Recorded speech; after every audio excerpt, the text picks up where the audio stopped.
Alors près de la Paskaki, il y a ce qu'on appelle la zone hôtel, qui est une zone en immersion profonde, dans laquelle étaient immergés un certain nombre de centaines de tonnes de déchets radiologiques qui ont été mis sous forme de fûts, ou comme il y a aussi également 5 vautours qui ont été immergés tels quels dans cette zone-là.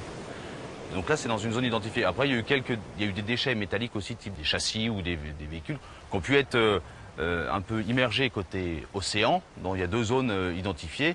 D'ailleurs, on voit régulièrement par les fortes houles des débris métalliques qui remontent.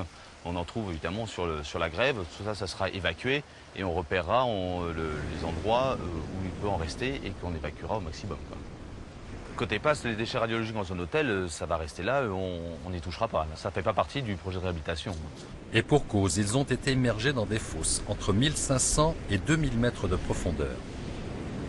Au total, ce sont 570 tonnes de déchets contaminés, dont les fameux avions vautours qui ont été jetés dans la grande lessiveuse bleue. Plus grave et plus embêtant pour l'État, c'est la publication en janvier 2011 d'un rapport qui a pour le moins jeté le trouble.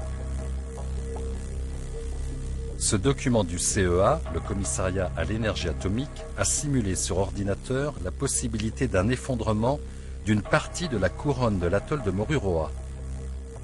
Pas étonnant après avoir procédé à 137 tirs.